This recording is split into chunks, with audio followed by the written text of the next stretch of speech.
Today, I am suspending my campaign for the presidency.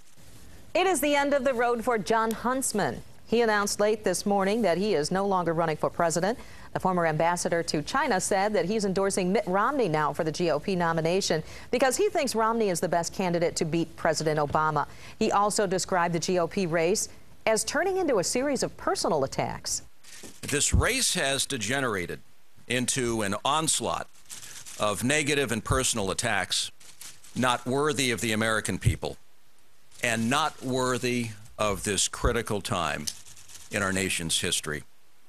So one more GOP contender has dropped out. What does that mean for the rest of the field, and what will it mean as the primary process moves forward? 24-hour News 8 political reporter Rick Albin joining us now with that. Not a big surprise after New Hampshire. Huntsman put all of his money in there. Some would have thought he would have dropped out before now, but it's a little hard to know.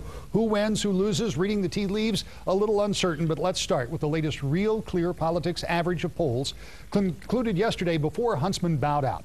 Romney has taken his New Hampshire momentum and moved it to South Carolina. According to this most recent compilation of polling data, Romney leads the field with 29.7%, followed by a resurgent Newt Gingrich at 22%, Ron Paul at 15%. Then it's Rick Santorum at 14.3%. And then Rick Perry at 5.7% and Jon Huntsman all the way down at 5.3%, and that goes a long way to explain why he got out of the race today. On the face of it, it would appear that Mitt Romney would be the biggest winner. With Huntsman out of the race, they would both likely appeal to largely the same type of moderate voter in the primary, though Huntsman's 5 or so percent will likely be split among a number of different candidates. After a blistering super PAC attack that put him out of the running in Iowa, Newt Gingrich is now back in second place in South Carolina with some help from a similar group attacking frontrunner Mitt Romney. Ron Paul's libertarian message keeps him in the top tier of candidates after a strong showing in New Hampshire. He's currently shown in third in the average of polls in South Carolina.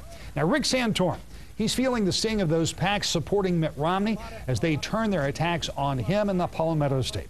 And Texas Governor Rick Perry may be down to his last gasp. If he finishes in the single digits in South Carolina, as these polls indicate, he may be the next also-ran to call it quits. And with Huntsman folding up camp, there is one less candidate to track. But that doesn't change the picture as much as a Perry or Santorum or Gingrich leaving the race would.